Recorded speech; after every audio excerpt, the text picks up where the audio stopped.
Welcome to Pod Save America. I'm John Favreau. I'm fire exit user John Lovett. I'm Tommy Vitor. On today's show, Congresswoman Pramila Jayapal joins to talk about whether Democrats will join Matt Gaetz' plan to oust Kevin McCarthy as Speaker. Donald Trump is in court for his fraud trial and making all kinds of threats. Joe Biden is framing the 2024 election as extremism versus democracy. And Gavin Newsom appoints Laphonza Butler as California's newest senator. But first, Congress has averted a government shutdown for now because Kevin McCarthy caved to Democrats at the last possible minute. 126 House Republicans joined 209 of their Democratic colleagues to keep the government funded at current spending levels for the next 45 days. Donald Trump and most Republicans had been demanding huge cuts to everything from healthcare to education, more immigration restrictions, and all kinds of other crazy stuff. They got none of that, though they were able to keep additional funding for Ukraine out of the deal, at least for now. President Biden said he's confident the Ukraine aid will pass and told Republicans to pass the full budget deal they agreed to last summer. Stop playing games. Get this done. I'm sick and tired of the brinksmanship. And so are the American people. I've been doing this, you all point out to me a long time. I've never quite seen a Republican Congress or any Congress act like this. Enough is enough is enough. This is not that complicated. The brinkmanship has to end. There's no excuse for another crisis. Consequently, I strongly urge my Republican friends in Congress not to wait. Don't waste time as you did all summer. Pass a year-long budget agreement. Honor the deal we made a few months ago. Joe's angry. Yeah, I like it. It works better in audio because you can't see the ice cream cone. No ice cream cone. There's no ice cream. He's at a podium.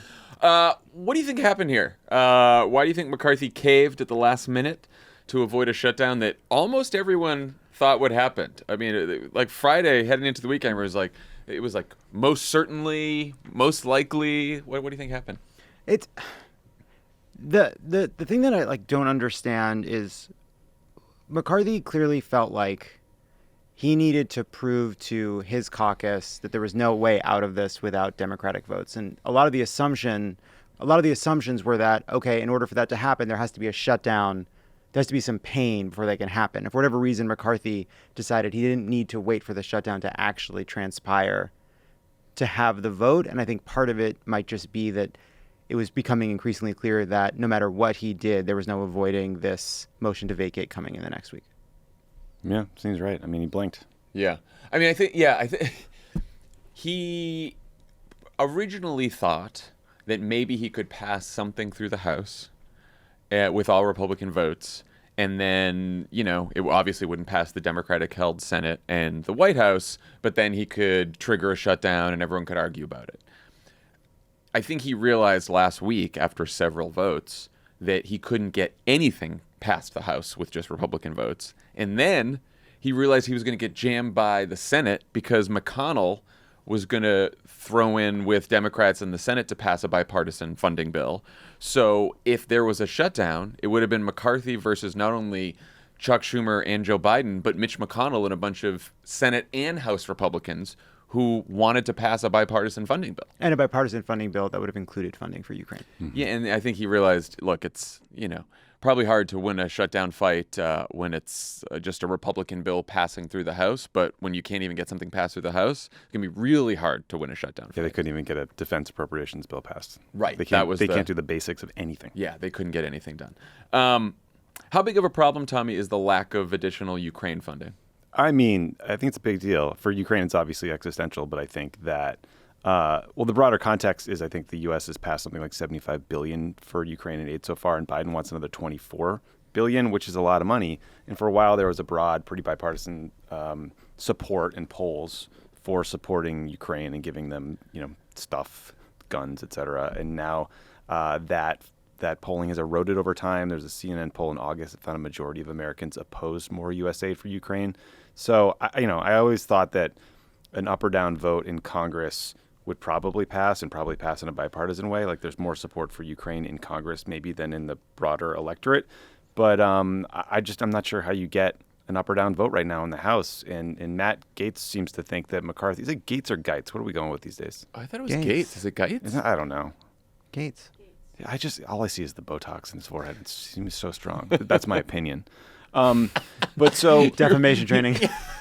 this, you don't have to call. You have to say the joke. Now we're gonna get sued for that. God damn it. I suspect that you could get a bipartisan majority if you had an up or down vote on some sort of like reasonable amount of funding. But I don't know. And Gaetz thinks there's this secret deal that the White House made. Biden seems to suggest there might be one that the White House won't comment on it.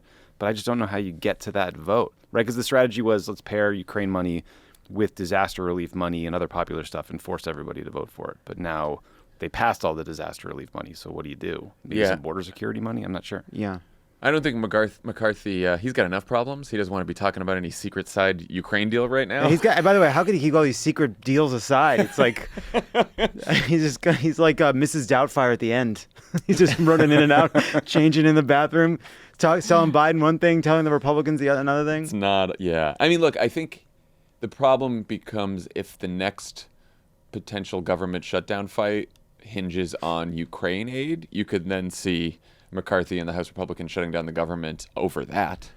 Yeah, and McCarthy was accusing Democrats of shutting down the government to support Ukraine on the Sunday shows, which royally pissed off a whole lot of Democrats. Yeah, right? and I think that you're right that the Congress is behind where the country has moved on the issue. There is still a majority, certainly in the Senate, there's still a majority in the House that if it came to a vote would support Ukraine aid. So it's the same dynamic that keeps playing out. If a bill came to the floor, there's a majority for it, but there's not a majority among Republicans for it. Right. And the support for supporting Ukraine has slipped precipitously among Republicans in particular. But of course, there's also not a majority among Republicans for any kind of funding bill right now. So that might save the Ukraine aid in the end. Because you need Democratic votes. Yeah, right. And the dynamic continues to be the same. The only bill that can pass the House and the Senate is a bipartisan bill, right, with more Democrats in the House than Republicans in the House. Well, the other thing that might save Ukraine aid and avert another government shutdown is Matt Gaetz's antics here. Yeah. Because now the fun really begins. Not only are we going to have another potential shutdown fight in 45 days, but we have a fight over who should be Speaker of the House that's about to happen right now this week. Kevin McCarthy had a choice between shutting down the government or potentially losing his job as Speaker, and sure enough, Gaetz said he plans to file a motion to vacate this week. Here he is on the House floor and talking to reporters afterwards. It is going to be difficult for my Republican friends to keep calling President Biden feeble while he continues to take Speaker McCarthy's lunch money in every negotiation. What commitments were made to President Biden to continue the spending of President Biden in exchange for doing things for President Biden? It is becoming increasingly clear who the Speaker of the House already works for, and it's not the Republican conference. If Kevin McCarthy works for Democrats and utilizes Democrats in order to keep power, that would be consistent with everything we've seen from him. Have you spoken to President Trump about this? I have. And what was his advice to you? I think I'm going to keep that between the two of us. Have you talked to Speaker? Oh man, this is fun. This is fun. Let's just enjoy this moment of fun before the chaos continues. And it somehow redounds to a terrible catastrophe that we're not quite yet understanding. But at this moment, very fun. Look, Matt Gaetz is a pig in shit. Yes, he is loving every loves it. fucking moment of this. And then he's going to the floor and giving speeches that you could just copy and paste into Democrats. He's cutting ads for the Biden campaign. I love it. Thank you, Matt Gaetz. Unbelievable. I mean, in-kind contribution. By the way, it is pretty remarkable where we're at, where the current Speaker of the House, we're inured to it in so many ways, but it is a bit unusual that it is just a thing that Republicans and Democrats all agree Kevin McCarthy is a liar. They call him a liar with an L. It is wild. Yeah, because he is. Well, and also, I mean, not to defend Kevin McCarthy here, but he kind of had to lie because he put himself in a terrible situation. And the root of this is he in order for him to become Speaker, to get the job after 15 votes, he said, okay, we'll insert this rule into the agreement where it only takes one member to trigger a motion to vacate a vote to get rid of the Speaker. And so that's his fucking fault. Yeah, that's why you should have no sympathy for him, because this guy so desperately wanted this job that he made it impossible to govern the House. I think it was Carl Hulse of the New York Times said that McCarthy likes being speaker so much that he'll just like post up in public places and take photos with tours because he just like likes being speaker and being in the speaker's lobby and showing off. Like his Tom power. Hanks sitting on that Forrest Gump bench. Monkey's paw. You got that. That's what you careful what you wish for, Kevin, because now you got it. But also, it's like, Tommy, thank you for letting the people listening to this show know that they shouldn't feel bad for Kevin McCarthy. It's something that they were all doing. Listen, there's a lot of Kevin I just came to stands his here. defense. I just said this is why he had to lie. Yeah, look at his apologist. How else was he gonna keep his job? Yeah, he's he got to had- lie to Biden, and then he's got to do the Mrs. Doubtfire thing. Yeah, he had to lie. It was the only way to get the thing he wanted. Right. Yeah. Exactly. Which is power. And I will just say it will be difficult for Republicans to still make the argument that Joe Biden is feeble because he keeps taking Kevin McCarthy's lunch money. I think they'll still do it though. Yeah, they'll take a run at it. I'll take They're a gonna be run okay at it. on They that take a one, run at it. All right. So what does Gaetz need to succeed here, and what are the chances that he ultimately does? So he can force the motion to vacate vote. That just takes, he can do that alone. Winning that vote, though, will take a majority. So I don't know if he's put it forward yet as of this recording. I don't think so. But then basically the leadership has 2 days to bring up this motion to vacate deal. There's a couple ways McCarthy could try to kill it. They could basically say, should the House be considering this right now? Yes or no, and vote it down that way.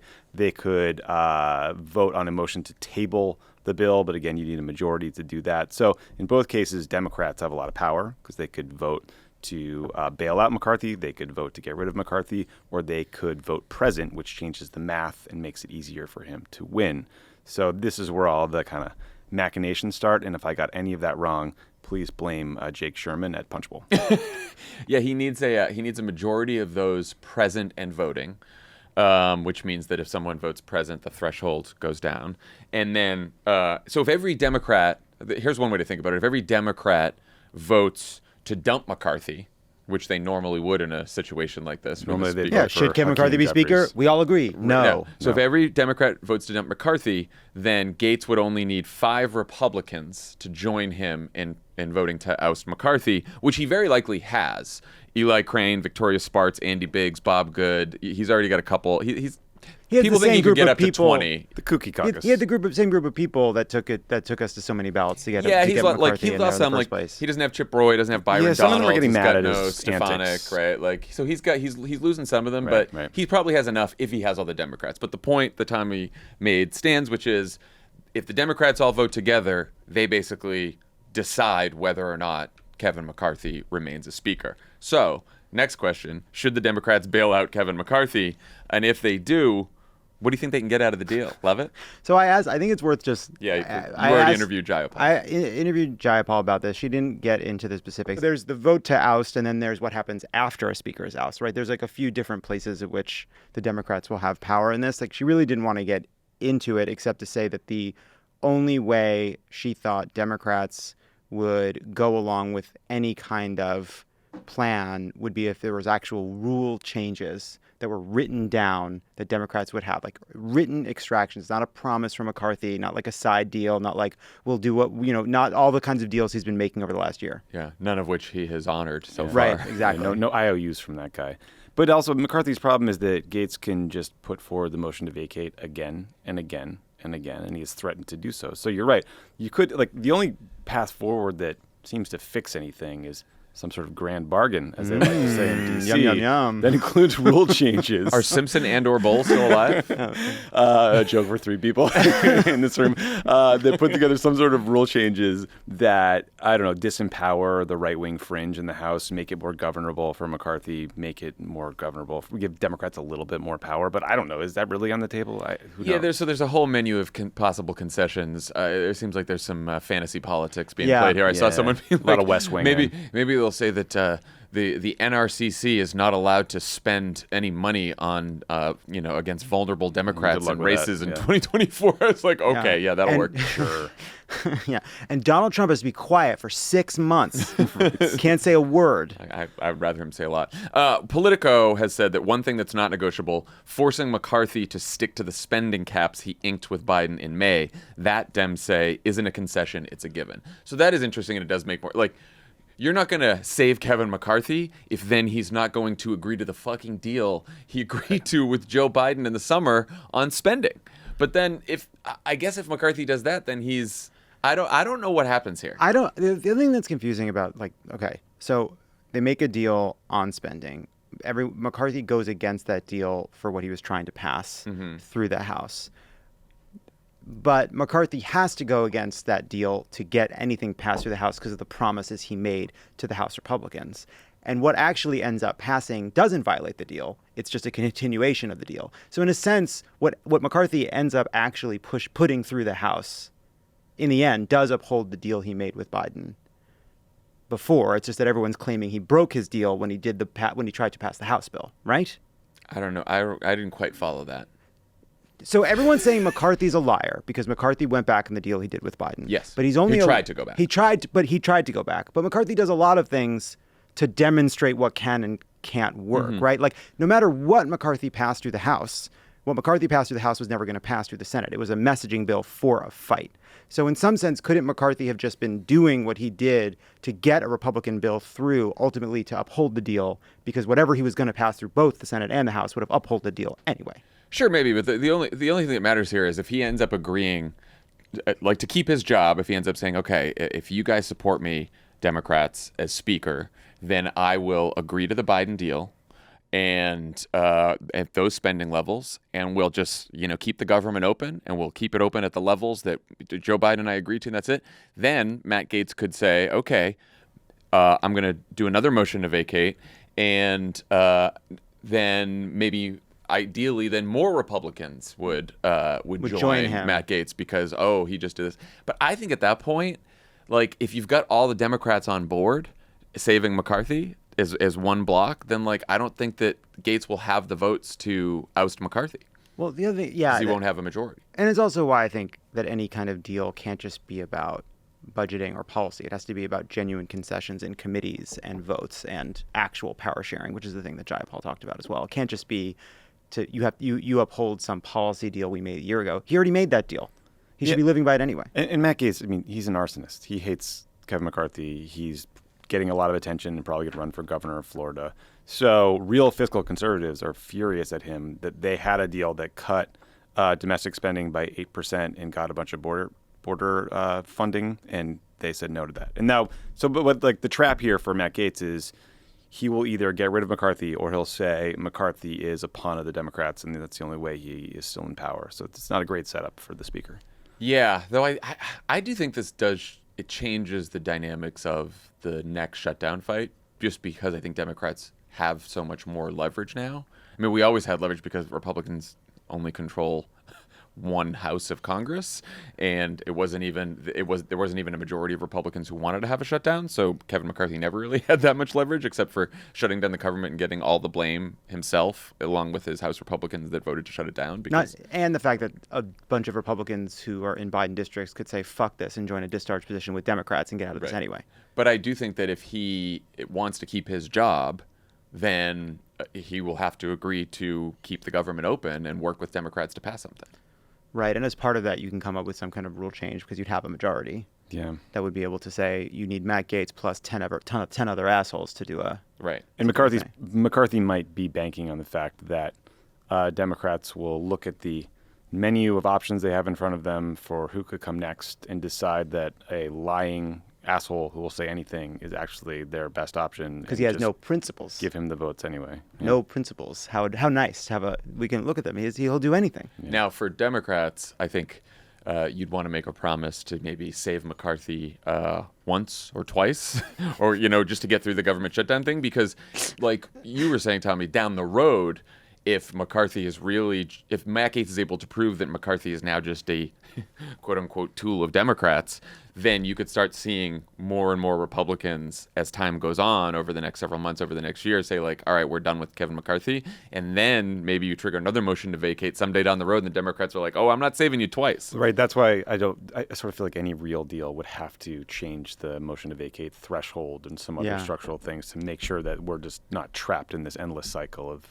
Matt Gaetz being mad. Man, imagine that they take away the power of motion to vacate. Then the Republicans would be so pissed at Kevin McCarthy. Right, yeah, that's the other thing about this. It's like we hear a lot about the Republicans in vulnerable districts, and then we hear a lot about the Freedom Caucus. But there is this soft middle between the two that, for all we know, this is completely anathema to them, and a reason they would say, I'm done with Kevin McCarthy. It's time to move on to Steve Scalise or whoever. Yeah, I think McCarthy controls like 200 votes, and the rest are kind of nightmares up for grabs. I just don't know. No one has floated an alternative for who could do a better job, right? Everyone talks about Steve Scalise, but he's doing some medical treatment.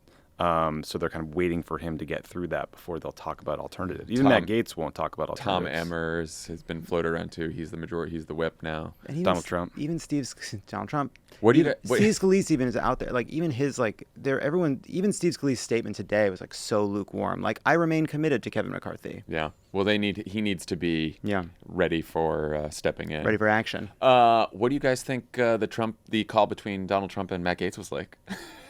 Good question. I mean, Trump only cares about harming Biden, right? So he's like shut down the government, blow up the economy, do whatever it takes to harm this guy.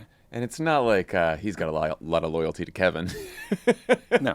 He'd dump that guy in a second. Yeah, and they're certainly not, strategizing, thinking through the moves. No, not doing whip counts. Yeah. Yeah, they don't know the names. Speaking of Trump, he is in court again defending himself against a lawsuit brought by the state of New York that accuses him of committing business fraud. Last week, the judge delivered a surprise pretrial ruling that Trump is liable for fraud, and the judge has already revoked the business licenses for Trump Tower and the Trump International Hotel. Now the judge is going to decide the rest of Trump's punishment. Attorney General Tish James is asking for a $250 million fine and a ban on Trump running any business in the state of New York. Trump's lawyer told the judge that that he will hear testimony from Donald Trump during this trial. But apparently Trump couldn't wait to take the stand to lay out his defense. Here he is during a court break on Monday. This is a judge that should be disbarred. This is a judge that should be out of office. This is a judge that some people say could be charged criminally for what he's doing.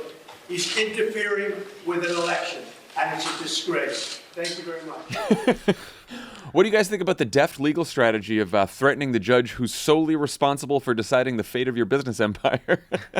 I was trying to why does Trump matter? Because of the substance of what's at issue and the threat to his livelihood, or just the fact that he had to sit in a chair and pay attention for a couple hours? Just absolutely bored of his fucking mind, getting angrier and angrier and angrier. I mean, He's he so decided hungry to show up. I don't even know. And also there's I didn't expect there to be camera footage. There's camera footage. Oh, there's a great moment where the camera comes around and the judge basically does hey, how you doing? He just, and someone said it to the credits of some 90s sitcom. Yeah, I mean, I think this one speaks to the fact that Trump never has a legal strategy these days. He has a political strategy where he wins re-election, and that solves all of his legal problems. Because otherwise, being hey, see that guy over there who controls my fate? Fuck that guy is a really, really weird thing for him to do. You didn't have the balls to hurt me. It's most people grovel before a judge deciding their fate. I'm not guilty. He's guilty. He should be charged. Well, also last week, Trump was in one of his truths was something I need a judge, federal, state, anywhere. Please, some judge help me. Yeah, it's weird that, Trump is very mad that he's not getting a jury trial, but that's because his lawyers forgot or just decided not to request for one. Yeah, they so didn't now ask. It's in the hands of his fate is in the hands of this judge that he hates. The judge was no one asked for a jury. That's why I'm deciding. You could ask for a jury. No one's asked for one. And also I don't know. I just didn't fully internalize how quickly this trial was going to start. And the fact it's hard to keep track. It's in fairness, hard to Yeah. keep track of all the trials. It is. But the judge issues this surprise ruling, say, hey, I've looked at what you've both presented. We can go straight to damages here. This is open and shut. And so who knows what they were preparing for, but it must be quite a shock to go from thinking, oh, I'm going to be in a trial where I get to at least try to assert innocence. The outcome is in doubt. And now it's purely about how much he owes and how much the damage is. And that's trapped. He's trapped there. I find it incredibly difficult to believe that these lawyers are going to let Donald Trump testify. I saw something that perhaps when the defense lawyer told the judge that they would be hearing testimony from Donald Trump, it might be the testimony that was already pre-recorded in the earlier stages in this trial, and maybe they'll just play it for the judge. I don't know why they would need to, because the judge could have already watched it. But like, putting Donald Trump on the stand, great. I can't wait. But but Trump's probably like, look, every time I show up at one of these things, I get a 5-point boost in the polls. So here I am again, ranting about another judge. Yeah, maybe he just assumes he's going to lose. He wants to shape public opinion, and he also thinks he's going to appeal this and eventually hit some right-wing judge somewhere on the ladder. But it's also, he's already lost. He has lost. Yeah, he's lost. This is going to be about the number. So this is just about a number. And like what he owes. There was a criminal trial last year where his CFO got sent to jail. Yeah. This is like pretty well established fact pattern here. Yeah, I don't think he's going to be too successful. Which is also, perhaps the forgetting to ask for the jury was intentional, because maybe Trump just thought he'd have better luck telling everyone that it was a crooked judge than it was a crooked jury. Although I don't really think he'd care that much about the distinction. At least with the jury, you get like maybe one MAGA guy. Yeah, right. Yeah, you get like Bernie Carrick on there. Like, oh, sweet. Yeah, that's true. Just like, that's can true. we move this thing to Staten Island? Yeah, right. Yeah, exactly. Maybe I just want firefighters from Staten Island. That's my jury, please, Your Honor. Pod Save America is brought to you by Beam. Did you know that poor sleep can cause weight gain, mood issues, poor mental health, and lower productivity? Story of my life. And that sleeping less than 67 hours per night is linked to reduced white blood cell count. White blood cells protect our body against illness and diseases, fighting viruses, bacteria, and more. Sleep is the foundation of our mental and physical health and performance in our days. Having a consistent nighttime routine is non-negotiable. Introducing Beam Dream. And today, our listeners get a special discount on Beam's Dream Powder, their best-selling health hot cocoa for sleep with no added sugar. Now available in delicious flavors like sea salt caramel, cinnamon cocoa, and chocolate peanut butter. Better sleep has never tasted better. Dream contains a powerful, all-natural blend of reishi, magnesium, L-theanine, melatonin, and nano-CBD to help Nano-CBD. There it is, to help you fall asleep, stay asleep, and wake up refreshed. A recent clinical study revealed Dream helped 93% of users wake up feeling more refreshed, and 93% reported that Dream helped them get a more restful night's sleep. Just mix Beam Dream into hot water or milk, stir or froth, and enjoy before bedtime. We've all been using Beam Dream here. Huge fans. It helps you sleep better, taste delicious. It's great. I don't know what you're all waiting for. Delicious flavors, sea salt caramel, chocolate peanut butter. Don't mind if I do. If you want to try Beam's best-selling Dream Powder, get up to 40% off for a limited time when you go to shopbeam.com/crooked and use code crooked at checkout. That's shopbeam.com/crooked and use code crooked for up to 40% off. Pod Save America is brought to you by Lomi. It's a tragedy when food goes to waste. That's so true. Thanks. And it screws up the environment. Lomi transforms our trash into treasure at the push of a button. It's a countertop electric composter that turns food scraps to plant food in 4 hours. Now there's no food rotting in my garbage and smelling up the kitchen. And you don't have to take the trash out as much because you're using less of it because you're using your Lomi. And that means fewer leaky bags of trash, which are always very annoying. Also, Lomi's new app lets you track your environmental impact, earn points for every cycle, and redeem for freebies from Lomi and other great brands. Look, you put your trash in the Lomi, you get some dirt, not a lot of smells in the kitchen, and now you get plenty of dirt to plant your plants in the backyard. Smell less, grow more. There you go, Tommy. Lomi. Thank you. Whether you want to start making a positive environmental impact or just grow a beautiful garden, Lomi's perfect for you. Head to lomi.com/crooked and use the promo code crooked to get $50 off your Lomi. That's $50 off when you head to lomi.com/crooked and use promo code crooked at checkout. Thank you, Lomi, for sponsoring this episode. Pod Save America is brought to you by Smile Actives. Have you ever wished that you had a whiter and brighter smile? Well, before you visit a dentist, you should know that their whitening treatments can be very expensive, and it's not just the price. You also have to book the appointment and schedule time away from work or family to sit in a dentist's office chair while undergoing the procedure. It's a hassle. Fortunately, now you can try Smile Actives at home or anywhere, anytime. Smile Actives offer a safe and affordable alternative to those expensive whitening procedures. Smile Actives is the whitening boost your favorite toothpaste needs to give you the smile you deserve. Simply add Smile Actives Pro Whitening Gel to your regular toothpaste. It's been formulated with polyclean technology to boost stain removal and deliver active whitening ingredients into teeth's grooves and crannies to get better whitening. 97% of Smile Actives users in a clinical trial reported up to 6 shades whiter on average, all within 30 days. Love Smile Actives. Tommy, when we were doing ads on Tuesday, you did an ad for Smile Actives, and while you were doing it, I went and I, of course, used the code. And I bought a whole bunch more Smile Actives coming to my house. Congrats. Yeah, I'm pretty happy about it. It's a big win for you. Because I love Smile Actives. And would use it even if they weren't a sponsor. Same. Visit smileactives.com/crooked today to receive our special buy one, get one free offer with auto delivery plus free shipping and handling. That's smileactives.com/crooked. Terms and conditions apply. See site for details. Did you guys know that Trump was right here in Anaheim, California over the weekend? What? Checking out Disney? Yeah, he was checking out Disney. He was there at the California Republican Convention, and he laid out his larger vision for law and order in a second term during a rambling speech. Let's listen.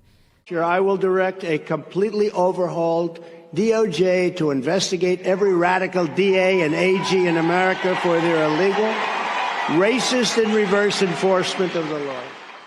And you don't like somebody, or if somebody's beating you by 10, 15, or 20 points like we're doing with crooked Joe Biden, let's indict the motherfucker. Let's indict. And we'll stand up to crazy Nancy Pelosi, who ruined San Francisco. How's her husband doing, by the way? Anybody know? Very simply, if you rob a store, you can fully expect to be shot as you are leaving that store. Shot. I mean,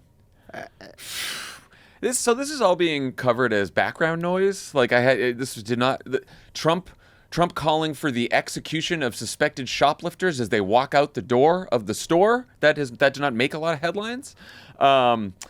The Atlantic's Brian Klass is calling this the banality of crazy, professor. He argues that the press needs to treat Trump's incitements and lawlessness as the story of the 2024 election. What do you guys think? It seems like that's, yeah. Well, wouldn't that be nice? I guess, but like that's what Biden's doing when he's trying to, draw attention to this. That's what we're doing when we're talking about. I don't know how at this point he has inured us to this kind of stuff. He is doing this every day. Threatened to execute Mark Milley last week. That was the fifth story. Yeah. That finally bubbled up. It did bubble up. And also, look, Mark Milley got booked on 60 Minutes and made comments about this. And I think his final speech as chairman of the Joint Chiefs referenced, sort of like not kowtowing to dictators. So I do think this stuff, every time someone yells about something not getting covered, it ends up getting covered. I think this was probably just like a late night speech on a Saturday night, Friday night, right, in Anaheim. So, it wasn't downtown New York. Right. But you're right that Biden is making political violence threats to the courts. Like that was a big part of the speech in the interview that we're going to talk about in the next section that he did. So it is becoming part of the narrative in the campaign. But yeah, of course, it's crazy. To shoot a shoplifter is an insane thing for a president to suggest. And, you can't really say, oh, that's just Trump says these crazy things. Like he has put out a proposal, a campaign proposal, policy proposal that if he's president again, he will execute drug dealers, right? So it's not that far from drug dealers to shoplifters. He's talked about sending federal troops into cities that have high crime rates, using the Insurrection Act next time around, using also troops to start deporting immigrants, right? Like he's starting to propose these things, and of course they want to clear out all the bureaucrats in the federal government so that they only have Trump loyalists who will carry out all these plans and not worry about adhering to the Constitution or the law. So it's something to actually be quite scared about, I think. It's real. Yeah. Yes, I agree. I also like, the insurrection pushed it out of the headlines, but clearing Lafayette Park, one of the early 2016 kerfuffles was like, you got to knock the crap out of them. Like he's been talking about drug dealers being executed for a very long time. This is like, the reality is, yes, these are more extreme statements. They are also incremental to the crazy shit he's been saying for years. Yeah, I just think it's quickly worth pointing out that he's not alone in making some of these comments. Ron DeSantis is talking about executing suspected drug dealers trafficking drugs across the border. And when pressed on how you would figure out someone's a drug dealer versus, I don't know, a parent with a kid, he was like, well, we figured it out in Iraq, so we'll figure it out here. We absolutely did not figure it out in Iraq. We had a horrific problem with killing civilians. So, like this kind of bloodthirsty law and order rhetoric is gaining a lot of traction on the right. They're all chasing each other to a darker place on this stuff. And what is chilling to me is obviously it is terrible that Donald Trump is saying these things, but joking about how Nancy Pelosi's husband was beaten in the head with a hammer during a home invasion, getting laughs, the blood-curdling cheers from people about shooting shoplifters. The problem, right, is that over decades, the right-wing media has stirred these people up and gotten them to this point. Trump was the one who figured it out, but so have a lot of other people now too. Yeah. And look, I don't think that the media needs to cover this in a way where it's like, look how bad Trump is, right? Again, it's not the media's job to win the election for Democrats. But if we think back to a lot of the complaints around the CNN town hall, it was with Trump and Caitlin Collins. It was, why are we platforming Trump again, right? Or we shouldn't, there's this whole movement like we shouldn't amplify his message. The mistake in 2016 was platforming Trump and amplifying his message, blah, blah, blah, blah, blah. Like, the more Trump that people hear, the worse it is for him, right? When does his approval ratings tank or go the lowest, right? Trying to take healthcare away, Charlottesville, January 6th, the daily COVID press conferences. The more people hear from Trump, the worse it is for him, right? Like the person who is best at prosecuting the case against Trump is not a Democrat, it's not a Republican, it's not a lawyer, it's not a judge, it's Donald Trump. Yeah, I agree with that. And I just think that like the media sort of overcorrected from 2016 in ways in 2020 by thinking like, oh, we don't need to platform him all the time or have people listen to him. Like, I think people need to hear him all the time. Well, especially now when, look, Ron DeSantis' super PAC today decided to release a bunch of polls that show him losing by between 28 and 31 in early primary states. In head-to-head matchups, Donald Trump is getting over 50% in New Hampshire. So I think everyone's just got to wrap their heads around the fact that there's like a 90% chance Trump is the Republican nominee, if not 95, 100%. And he's going to have a 50-50 chance against Joe Biden. So, yes, I do think the coverage of these kinds of comments and all the other things he's saying will pick up and increase. My concern is the overlap of where some of these issues will be popular. I think the really hard-line, bloodthirsty immigration rhetoric is more popular than people think, and it's really scary. Ron DeSantis is talking about deporting everyone who came into the country during the Biden administration. Yeah. Like 7 million, 8 million people. Yeah, I mean, my question about all this is, I agree. Trump is at his least popular when he's most in people's faces, but also memories are short. You know, Donald Trump was at his lowest ebb after Access Hollywood, and, you know, James Comey putting out a letter, yes, that hurt Hillary Clinton, but one of the things it did is it kind of pushed Donald Trump's scandal aside just for a couple days, just for long enough for people to forget just enough that just enough people forgot how heinous he was. And like, sure, do I think covering this now is really important? Yeah, I think people should understand how much of a threat Donald Trump is, how extreme his rhetoric has gotten. But really, like, this is going to be something we're going to be dealing with for the next 7 months. I realized that Access Hollywood seemed like a bigger scandal at the time. I think what came after, the many years after Access Hollywood, at least made me think that there is a difference between Trump being caught saying things that are horribly offensive and Trump saying things that could end up affecting people's lives in a tangible way because it would result in policy from Donald Trump. So I do think that like January 6th, like all these incitements to violence, to physical violence, to political violence, I think that lands with people and lands with voters in a different way than your typical Donald Trump said something crazy today, or Donald Trump said something horribly offensive about this person or that person or that person. And I just think that we gotta, like, the Biden folks, they totally understood this in the run-up to the 2022 midterms, and the January 6th committee understood it, and Biden understood it, and I think, like, making sure that message is out there and that people are understanding what could actually happen if Donald Trump wins is going to be the most important thing to do. Yeah, it's just really hard. I mean, it is. Biden in his speech at the McCain Institute tried to get into the Schedule F changes and removing civil service protection from all these federal employees, which is a really big deal. And, you know, I think Biden laid it out well. Like, Trump is going to make civil servants pledge fealty to him and not to the Constitution and not have any protections. It's a tough thing to explain. Yeah, and I think, and look, it was an official speech, then he's not in like campaign mode. Right. But the easier way, the more understandable way to say that is like, yeah, Mike Flynn in charge of the Defense Department and Sidney Powell is AG, right? Like you got to make it easier for people to understand than like, oh no, he's going to get rid of a civil servant bureaucrat and replace them with a political appointee. Like that's not very.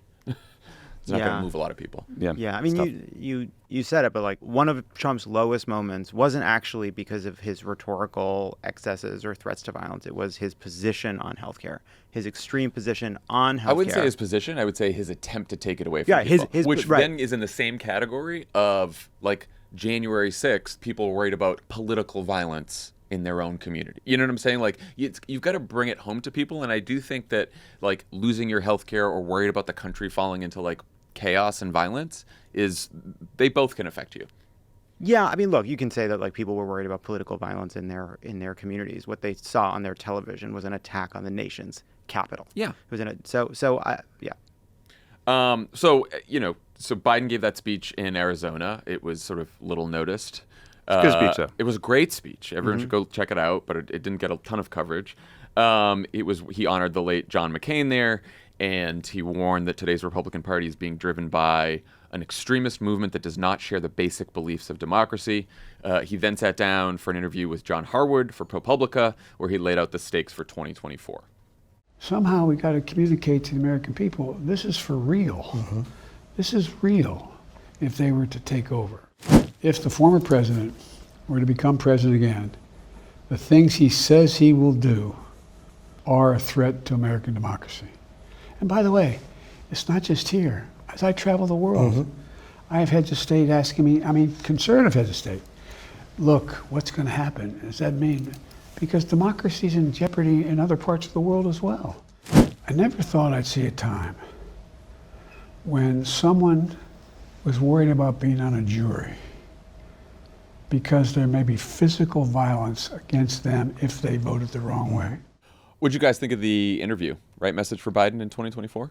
It was a good interview. I mean, I think the challenge is just getting enough people to see it. You know, I mean, they did it with ProPublica. ProPublica is a great organization. They've done amazing work digging into corruption at the Supreme Court, for example. But, you know, I checked the view count on YouTube. It was like 115,000, right? So, like, got a lot of work to do to reach more people with this very important, urgent message. The speech is the other part of that. I saw the White House was deeply frustrated that Fox News took none of President Biden's speech in Arizona live. Par for the course from them, but but like reaching people with this message is really tough. Shows you what a bubble Twitter is too, because like I went on Twitter Sunday and all you could see is people talking about Harwood's interview, and it was a great interview, and Biden did great, and it was great questions, but 100,000 views on YouTube, you're like, oh yeah, everyone was talking about it in a very small bubble. Yeah. And it got picked up. It'll get clipped and shared and picked up other places, for sure. Right? But yeah. Yeah, I mean, first of all, I think the speech was excellent. There's been a few different stories about how he's kind of like drawing on his like coterie of historians, and this speech is definitely, there are lines that are clearly meant to evoke FDR's speech at the 1936 Democratic Convention about rendezvous with destiny. It talks about this generation's job. He says, in the rendezvous with destiny speech, he says, that other places they have sold their heritage of freedom for the illusion of a living. In Biden's speech, he says, people are giving away that's most precious to them because they feel frustrated. He is trying to evoke the seriousness of what the world faced with the rise of fascism in this moment.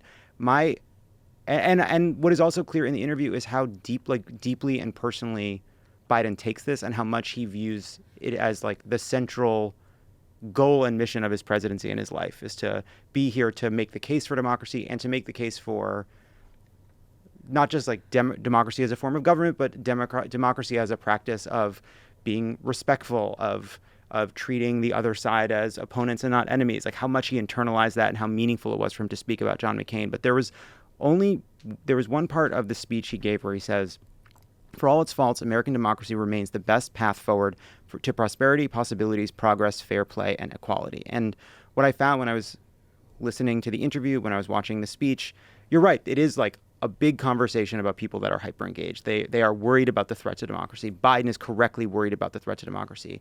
But there's another part of the case that I don't think comes through in the speech, which is a very grand story about the values of the democracy and why these threats are so dangerous, which is, why is democracy the better way to organize ourselves? Why do you believe democracy can deliver? What are the ways in which you think democracy is going to be better for people in their day-to-day lives? How can it help them? How does it matter? How does it manifest? Because there are portions of the speech, as Tommy points out, where he goes into great detail about Schedule F and the federal bureaucracy and all of these details. And there's other parts that are very emotional and direct and not as sort of bureaucratic. But I do think that that's part of the story that I think a lot of people assume, which is democracy is just better and everybody gets that. But one of the issues we see in poll after poll is, like, especially for young people, they don't understand why democracy is so good. They don't understand why democracy should deliver. And we need to be making that argument too. Two things about that. One, the Biden administration and the Biden campaign would say that the way that their economic agenda links to their democracy agenda is that Biden's whole goal since being president was to show that democracy can deliver. They keep saying that. And so that's all, look, we did this bipartisan infrastructure bill. We passed the Inflation Reduction Act.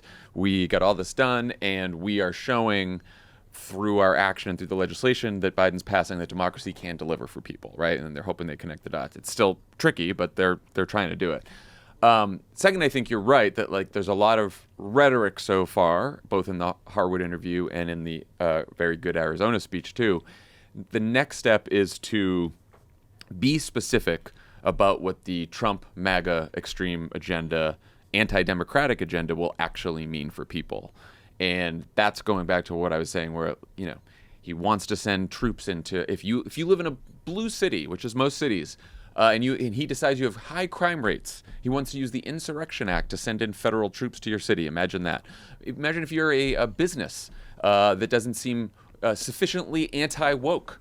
Maybe he'll have his new loyalist IRS director investigate your business. Maybe if you are a political opponent in some way, he's going to come after you with the DOJ because Rudy Giuliani will be Attorney General. I do think you've got to actually draw those connections. That's the next step. Well, I think it's hard to sell that democracy is the best form of government and can deliver when all anyone ever hears is that Washington is a mess. I mean, we're currently in the middle of a government shutdown debate. So I agree with you, but it's a tough sell. I also think this speech, though, it wasn't just about democracy. There was also a big veterans thing keying off McCain because he brought back the Atlantic reporting that Trump called dead service members suckers and losers at a cemetery.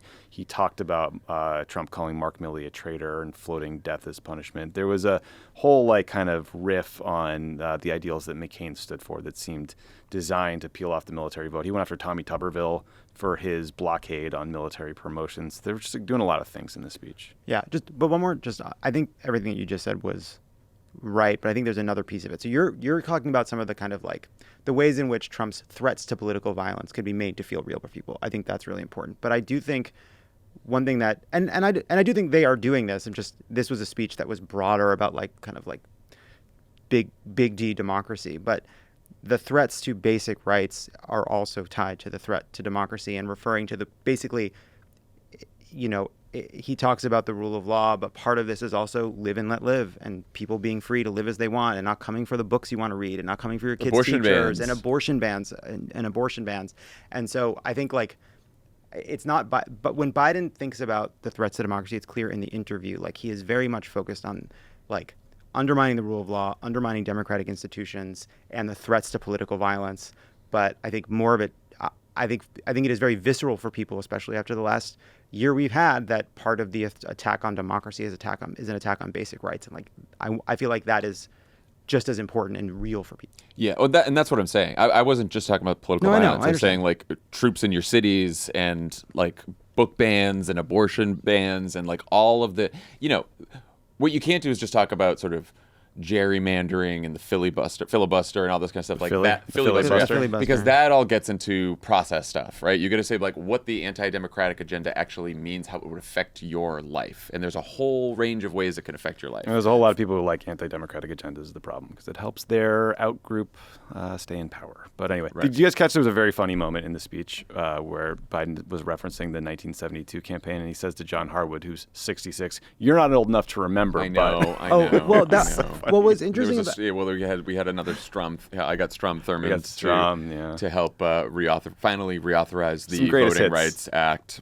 I think a long time ago. But. Yeah, at that moment, he also he used a term that you don't even hear anymore, which is limousine liberals. Yeah, he started talking about limousine liberals, and I've never been a limousine liberal. I will say though, you watch that John Harwood interview, and there is the whole idea that Biden is senile and losing a step. He was sharp. No, he's on it. He has thought really deeply about these issues. He was very good. He still does his don't take our word for it. He does Matt Gaetz. Yeah, he does his old timey references for sure because he's old, but he doesn't seem like he lost a step at all. No, I agree. That was something I was feeling the same way. And the other thing that was interesting too about it is like when he talks about the limousine liberal issue, he's actually getting at what we're talking about, which is we have to like. I've always understood that you need to talk about issues in a way that people can really understand. But the other thing he said that I haven't heard him maybe articulate exactly this way. He said that hate never goes away. It like hides under rocks until it's given oxygen. Yeah, that was interesting. It was a really kind of. It was just interesting seeing him kind of. By the time it was later in the interview, and he was.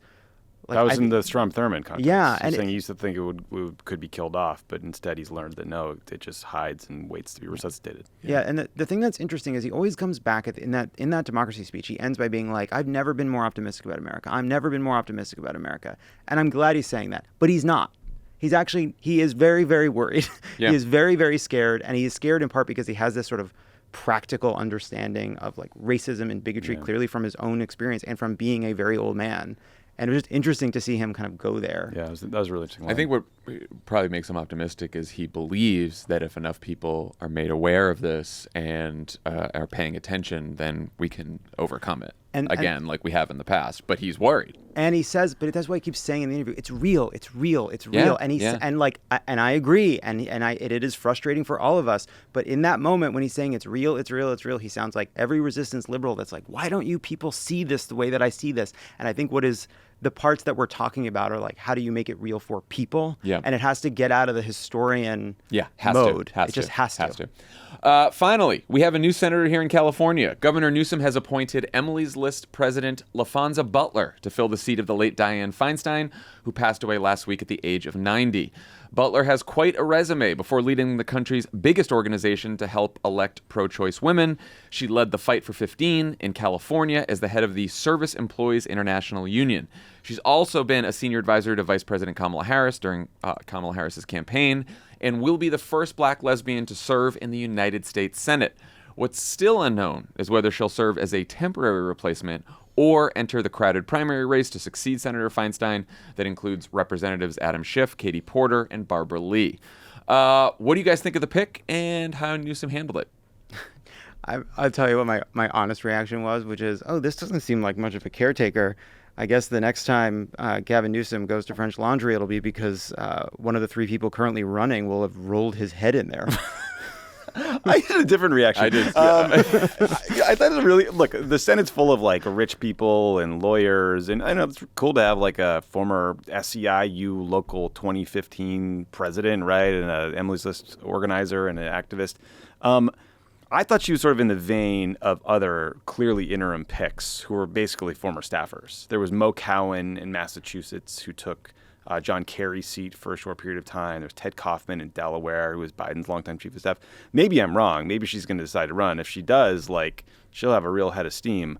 But it seems like it was well received. I do think Gavin probably regrets putting a bunch of conditions on who he would name in advance. That just always seems to create political problems. Like politicians, the one lesson you want is, right, give yourself as much space as possible, because Barbara Lee's supporters tried to box him in and demand that she be the one selected to this interim post. But I don't know. It seems like people are happy with the pick. Yeah, just so people know how this all went down, Newsom made a promise 3 years ago that he'd fill a hypothetical vacancy by Dianne Feinstein by appointing a black woman. This was after criticism that he didn't appoint a black woman to fill Kamala Harris's Senate seat, but appointed Alex Padilla, the current senator, the other senator from California, who has become California's first Latino senator. What he clearly didn't account for, or wasn't thinking about at the time, was that there would already be a competitive primary for the seat when Feinstein retired, or in this case died, featuring a black woman, Barbara Lee. And then he said he wouldn't appoint anyone who's running in the primary because he didn't want to give that person an unfair advantage when voters were going to decide soon anyway.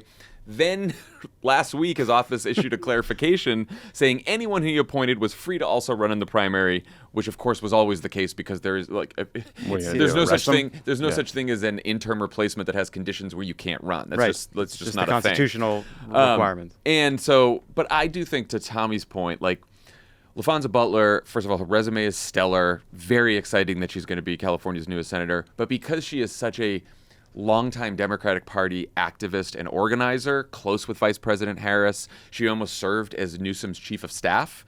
At one point, he tried to make her chief of staff. It does make me think that it's very possible she has already decided that she's not going to run and communicated that to Newsom, and he knew that when he picked her. Again, things change. She could decide, hell, I'm gonna run now, and if so, she would have 5 months to put together a campaign and raise a fuckload of money. Adam Schiff was out today reminding everyone that he has $32 million. I mean, the other thing about it is that lesbians famously can very quickly come to a decision to pursue something long term, and that's part of it as well. I don't even barely get it. Olivia, yeah, Olivia's with me. Okay, cool.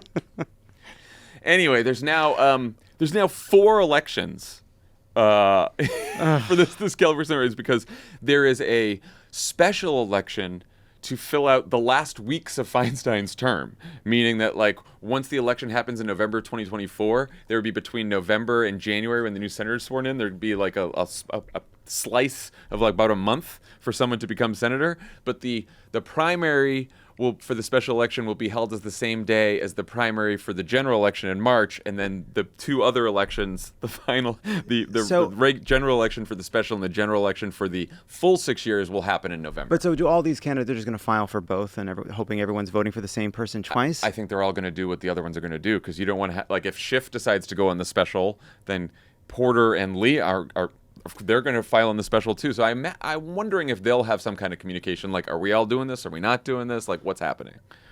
Wild. Maybe Laphonza Butler will file for the special, and then she'll serve out the last month, and the other 3 will say, okay, we're going to back off. As part of a speech where she says, I have decided to file for this, who knows? And I'm not going to pursue the election. And then yeah, that would require, I think, a little bit more of a collegial California delegation that doesn't always get along. Yeah. I'm not sure that Katie Porter is going to do what Gavin Newsom's team wants her to do necessarily. Yeah, but I like I said, I think they all like Laphonza Butler. They probably all know Laphonza Butler. I'm sure she talked to all of them too, right? She's been part of California politics, and I do think it was a smart pick from Newsom, because he was getting criticism from the Congressional Black Caucus, the Congressional Progressive Caucus, Barbara Lee supporters, and he selected someone who is not going to get criticism from any of those people. And sure enough, the CBC applauded the choice of Laphonza Butler after criticizing him on the Barbara Lee thing. So I think he sort of headed off any criticism about the pick, because it's hard to criticize him picking someone who is progressive and a labor leader and, head of Emily's List. Look, this started because he didn't want to be criticized, and now he's ending it by trying to not be criticized, and I hope it all works out. Hey, just based on this conversation, are there things we could do instead of democracy? Are there alternatives? I know, this seems too complicated. She seems really cool. I wonder, she's young, too. She's like 44, 45. Yeah. The only challenge is she currently lives in Maryland, which she's got to... I saw Daryl Ice or someone was like, question. You just have to register to vote in California before you're sworn in. That's all. That's what the rules say. Well, she's got to get an apartment or something. Yeah. Well, she's been in California forever too, so she's been like a fixture. It's not like she's a real carpetbagger here. She's been a fixture of California politics for years and years and decades. Right. She just needs a mailing address. Yeah. 2 decades she was leader of SEIU California. So. All right, before we go to break, 2 quick housekeeping notes. The Supreme Court is officially back in session, and if you want to know what kind of bullshit they're up to this term, Strict Scrutiny is just the pod for you. Melissa Murray, Leah Littman, and Kate Shaw are brilliant, funny, and make the law accessible for dummies like us. Listen to new episodes of Strict Scrutiny each week wherever you get your pods. Also, this week is apparently Banned Book Week. I said last week was. I don't fucking know. You always call that too early. Yeah, how do I miss that week? It's the most important week. Anyway. Go to votesaveamerica.com, find all the ways to help fight book bans across the country. We also have some fun merch in the Crooked store. There is Free the Books merch, Are You Afraid of the Books tees that are well-timed for Halloween, and kids tees and onesies that say, read me a banned book. Check it out at crooked.com/store. When we come back, Pramila Jayapal talks to Lovett about what role Democrats will play in the McCarthy-Gaetz drama. Pod Save America is brought to you by Field of Greens. The shredded lettuce in a double-double and the fruit filling in a donut are awesome, but they don't count as one of the 5 recommended daily servings of fruits and vegetables. I won't nag you about your diet. I don't always eat healthy either.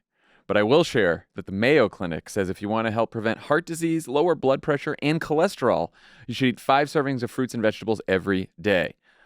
I don't, and you probably won't. That's why I take Field of Greens. Unlike the other brands, each fruit and vegetable in Field of Greens was medically selected by doctors to support your vital organs like your heart, lungs, kidneys, and immune system. Flu season is here and you can trust Field of Greens to help you stay healthy. Field of Greens works fast. You'll feel better with more energy and you'll notice your skin, hair, and nails will look healthier too. It's a promise about your nails. If you don't always eat right and exercise, join me and take Field of Greens. Let us get you started with 15% off your first order. Visit fieldofgreens.com and use promo code CROOKED. That's promo code CROOKED at fieldofgreens.com, fieldofgreens.com. Pod Save America is brought to you by Outerknown. Hey, boys, is your closet fall ready? Better go catch it. No, yeah, that was an elevator or a refrigerator joke. Mm-hmm. Well, Outerknown can help with that. They can help get your closet fall ready. Outerknown is the first brand founded on a total commitment to sustainability. Outerknown offers extremely comfortable and stylish men's and women's clothing. Every product they make has planet first mentality, meaning materials are environmentally friendly and the factories they work with provide safe working conditions and fair living wages for all workers. Every Outerknown product is comfortable, breathable, it fits great. It's designed to make you look and feel great. It's sustainably made from high quality organic and recycled materials. Few of the best-selling items, the Apex trunks. They're the most high-performance trunk out there. They're lightweight, durable, perfect for adventure. The jumpsuits are especially popular, easy to get dressed in, flattering, fit perfectly, stylish for all. High-quality T-shirts for every occasion. Tell me, you bought any Outerknown stuff recently? No, but you're making me think I should go check out the website. Me too. I need get a little light jacket or something like that. some tees. Sweater. Go to outerknown.com/PSA25 today, and you'll get 25% off your first order. That's outerknown.com/PSA25, spelled outerknown.com/PSA25 to receive the 25% off discount code. Check them out today, outerknown.com/PSA25, and don't forget to use the promo code on the page for 25% off. The government didn't shut down, but the House is still a shit show after last-minute passage of a bipartisan short-term funding bill that pushes the next funding deadline to November. Kevin McCarthy's allies are in a frenzy trying to save the speaker's job as Matt Gaetz leads a right-wing rebellion to remove him, an effort that includes reaching out to Democrats to help him do it. Joining us to help us understand what is happening and why she didn't send Gaetz's call to voicemail, the chair of the Progressive Caucus, Representative Pramila Jayapal. Welcome back to the pod. Thank you. Thank you for having me. All right. So for weeks, we were hearing that McCarthy wouldn't work with Democrats to get a CR passed because he wouldn't risk the gavel, which is, of course, exactly what he ended up doing. What can you tell us about how this went down? There was a lot of conversation that McCarthy had to somehow prove a shutdown had to happen to prevent a shutdown. What changed? What did you see? Well, I think that's exactly right. I mean, we had to get down to the end, which is terrible way to run government. But I think from his perspective, he just didn't have the votes. And he kept leaning more and more to the right to try to get the votes. But when it became clear that he still wasn't going to get the votes, despite cutting spending by 30% across the board, despite putting in all these terrible border provisions, he still wasn't going to have the votes. He realized that two things. One, he was going to need us. And two, that the Senate was going to jam him with Ukraine funding, which his people were not going to want if we didn't pass something first. And I think both of those things led to him realizing that one way or another, he's going to have a motion to vacate. He should get this deal done and perhaps bring more people in through doing that. Yeah, President Biden, after the deal came through, said that he was hoping that this process would cause Kevin McCarthy to have some kind of a revelation. I don't know if you saw any light shining down on him or any kind of religious experience in his eyes. But is the fact that he thought no matter what he could do, that Gaetz and the far right of his caucus was going to try to remove him, is that in part why the government didn't shut down? Look, there was no halo suddenly shining above Kevin McCarthy's head. He didn't undergo some kind of a big spiritual transition. I am not close enough, John, to him to look in his eyes and see anything that's changed in his soul. Kevin McCarthy exists every day to make sure that he can be speaker just 2 hours later, 4 hours later, 6 hours later. And I think the pressure from a lot of his Republicans in Biden districts was getting intense. They didn't want the government to shut down. The pressure from the Senate was getting intense because there was a Senate effort to push a bill over to us. And I think he realized that he was going to get a motion to vacate one way or another. So might as well bite the bullet, get this done, hope that he could buy some goodwill. We could talk about whether or not he did, but hope that he could buy some goodwill and just move forward. And I think that's exactly what happened. So I think there's a place where the far right, and I think a lot of Democrats, I think virtually everyone agrees, something that is that Kevin McCarthy isn't a reliable negotiator. People just don't trust him. Matt Gaetz reached out to you to find out what Democrats might do in the event of this effort to, a motion to vacate, which is an effort to remove the speaker. You told him basically, I'm not dealing with this today. Let's keep the government open. But what is your what is your take on what Democrats should be doing in response to this effort to remove McCarthy? Yeah. Well, first of all, I did tell him that any shot of us working with him would have to come after we had a CR, a continuing resolution to fund the government. And so I think he gets, and I think that helped in making sure he didn't push a motion to vacate soon. We have had these conversations and really thought through all the scenarios with the Progressive Caucus. And our aim is to put as much power in the hands of Hakeem Jeffries, our leader, as possible. And so the way to do that, because Kevin McCarthy is completely unreliable, I mean, let's look at the fact that the guy made a deal with the president, signed a bill into law around funding levels, and then immediately flipped on it. Let's look at the fact that he apparently told the president that he wanted to do Ukraine funding, according to the president. But when the president said that, he immediately flipped and said, not unless we do border stuff first. So the guy is completely unreliable. And that is one thing that both Democrats and Republicans agree on. He's a liar. And so if we are going to think about anything, and this is really going to be a call for our leadership, but also ultimately for all of us, we just need to make sure that it is baked into the rules of the House, that it isn't just relying on Kevin McCarthy's goodwill or that halo to suddenly come shining down or, anything like that, but it's actually baked into the rules of the House. And so that's, I think, what we're hoping will happen. So I'm trying to understand. That is similar to what you said earlier last week. That basically we can't trust Kevin McCarthy. If we're going to do something that involves concessions, it's got to be written down, not one of these side agreements that Kevin McCarthy seems to make, where he promises people things and they say that he's going back on his word. But then you were also asked if you would do anything to help Kevin McCarthy secure the gavel, and you said no. Are those two things in conflict? Am I missing a nuance?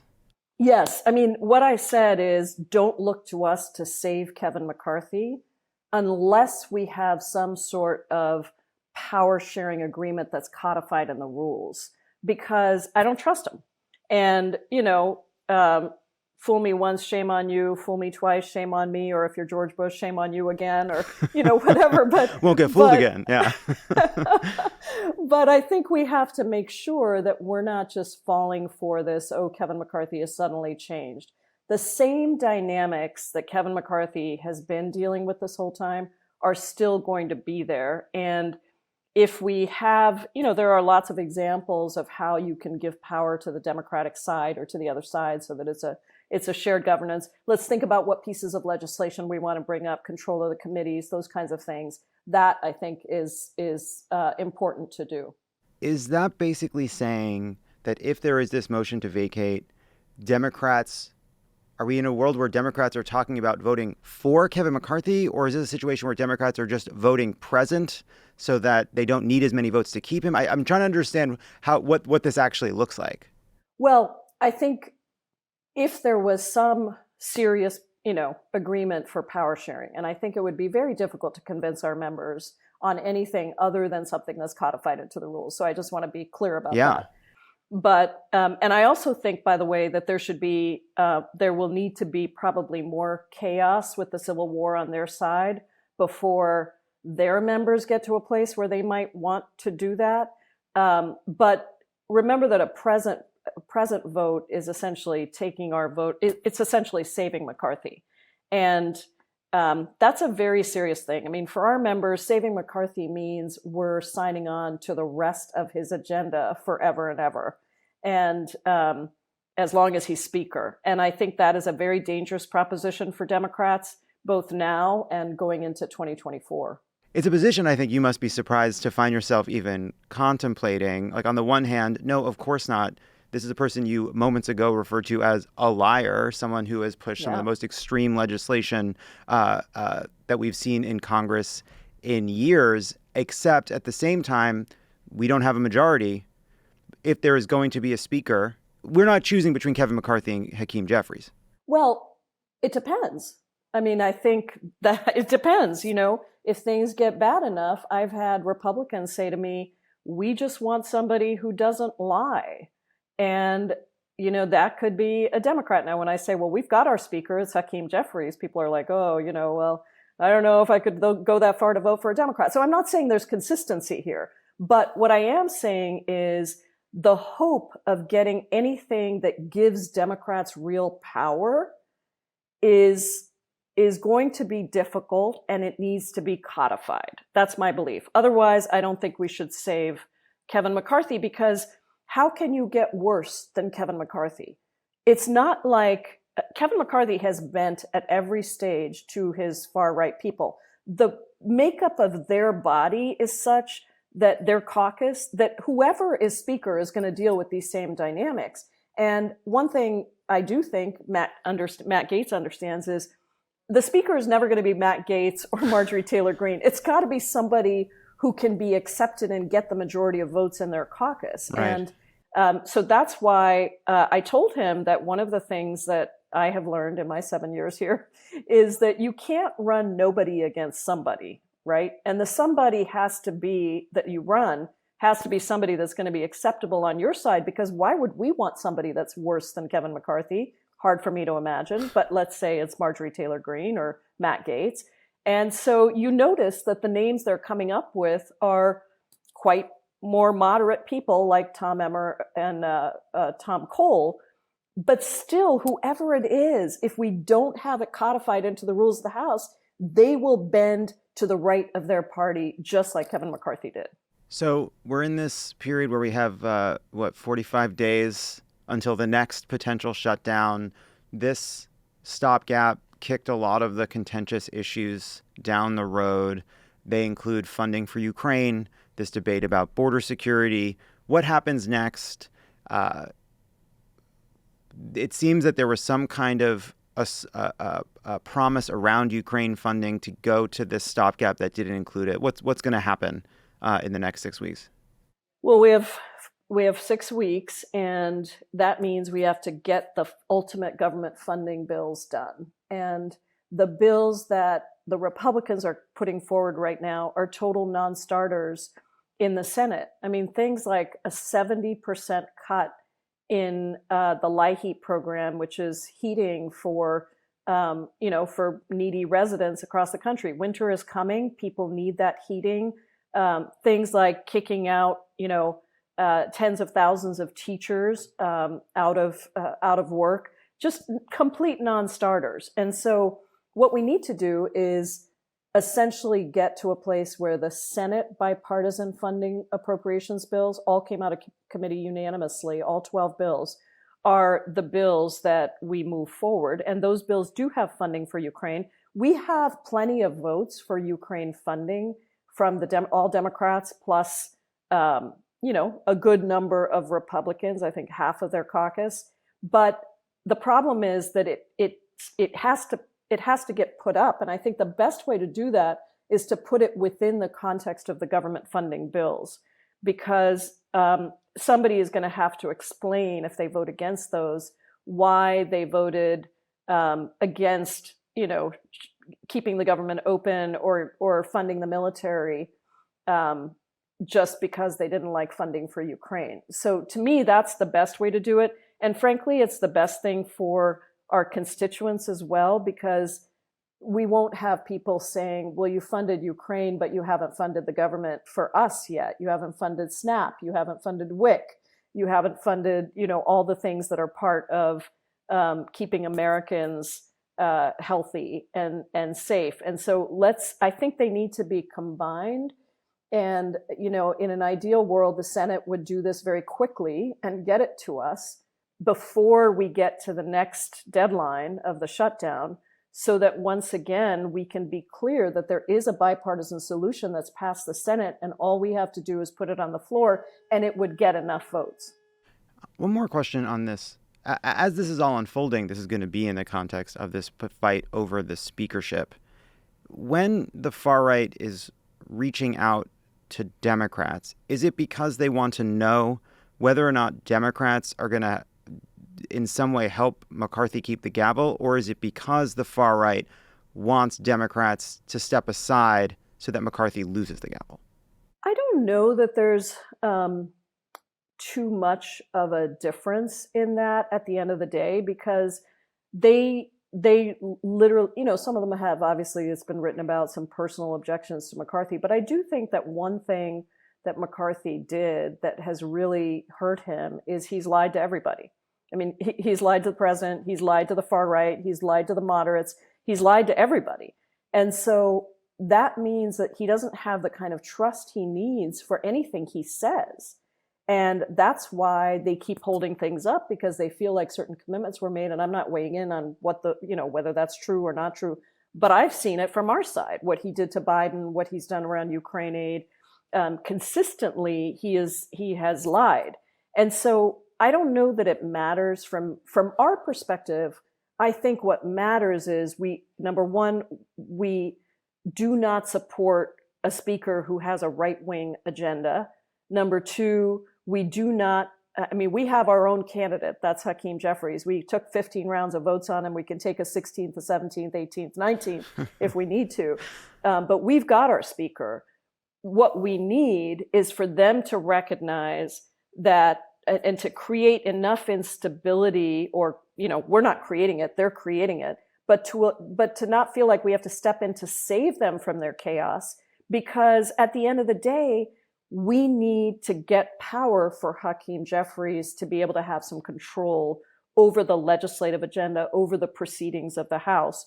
Or, as long as we continue to keep the government funded, if they're unable to move any of their legislation, that's okay with us. All of it's bad. So, I don't think we need to get into why I have no idea why I'm not interested enough to be close enough to figure out what their rationale is. Is there any part of you late at night that thinks, well, look, McCarthy doesn't act on principle, something everybody agrees, but here we are, the government's open. We came to within an inch of default, but we didn't default. And that there's a world in which anyone that replaced McCarthy who would be worse might be in a position even worse than McCarthy was, unable to do what is necessary to prevent us from really crossing the line, from going into more shutdowns, from the risk of default. I mean, I have thought about that over and over again, and we've actually gamed out the scenarios all the way to the end, like multiple scenarios of what could happen. And I feel very confident in saying that the extreme MAGA right of the Republican Party is governing right now. I mean, we have been relentless as Democrats in fighting back, whether it's on the impeachment, baseless, absurd impeachment of President Biden, whether it's on these extreme cuts that are so cruel that you can't even pass a Department of Defense bill, which is normally bipartisan, even if progressives don't always support it. There's usually enough in the middle to support DOD appropriations. That couldn't even happen this time because they put in a nationwide abortion ban, because they put in a ban on trans kids, or transgender affirming care, or they put in, they took out all the quote DEI woke policies, which are really just about teaching about slavery in schools. I mean, it is so extreme that I don't think we can fool ourselves into thinking that somehow McCarthy is this person and there could be somebody worse. So no, I don't really think that. And I think the only reason, I just want to be clear about this keeping the government open was an enormous victory for Democrats because we continued to hold the line. And, last week when we heard about these border provisions that both the Senate and the House, including some, quote, Democrats or independents in the Senate, were trying to put in, the Progressive Caucus, the Hispanic Caucus, the Asian Pacific American Caucus, and the Black Caucus all came out and said, we are not voting for something that has bad immigration, bad border policy. And so once we made that really clear, then it had to get stripped out. We said, we are not voting for things that are not the fiscal 23 cuts. And this is the whole Democratic caucus. And once that came out, the cuts had to get stripped. And so I think we all said we want disaster aid. And we on the Democratic side said we wanted Ukraine aid. Ukraine was the toughest, obviously, but we got what we wanted with that one exception of Ukraine, which, by the way, Rand Paul was holding up in the Senate as well. So, I think we have held the line consistently, and I think we're going to have to continue to do that, no matter who the speaker is. And at the end of the day, again, unless we've got some real power sharing and control over the House with Republicans, which is not unheard of. This is not a crazy idea. I mean, the Senate had it last year when they were 50-50. Yes, the Republicans have the majority, but they don't have a governing majority. They can't govern. They're unable to govern. So I think you have to look then at the same thing that kind of happens with a coalition government, right? When you have coalition governments in Europe or elsewhere in the world, they have to put together a coalition. And in order to put that together, they have to give something of great significance. And it's usually done through actual rules, not like a, hey, let's, give a pinky swear. Yeah. And prick our fingers for a little bit of blood. I mean, it's just, we don't trust Kevin McCarthy. We shouldn't. Well, you know what? That as true today as it has been for the entirety of his speakership. Congresswoman Jayapal, thank you so much. Thank you, John. Thanks for having me on. Thanks to Congresswoman Jayapal for joining us today, and we'll talk to you later this week. Outro question for you two. Sure. Do you guys think it's weird that we still refer to the Hastert rule, knowing all the rules and laws that he broke in other parts of his life? Maybe we just get a new term for that. Yeah, Yeah, Name it after sure. the pedophile guy. It's kind of at the bottom of my list of things that annoy me, but it's a weird one. It's an outro thing. And I agree. It's I not- don't know what else I didn't we say just- let's make. It's not an A block we should question. pitch. It's an outro We should question. pitch that. We should God's pitch on. sake. Isn't for God's sake? We should pitch on it. How about we pitch on it? Okay, I'm willing. Well, the only reason I would say Schedule some time. the only reason I would say let's keep it is because it should remind people that their caucus is fucked in the head. Yeah, no, that's Yeah. true. That's true. But then when we're in charge, we try to use it. We're like, oh. Yeah, it's Oh, yeah, gross. we shouldn't use it. Yeah. Anyway, thanks for bringing that up, Tommy. You're welcome.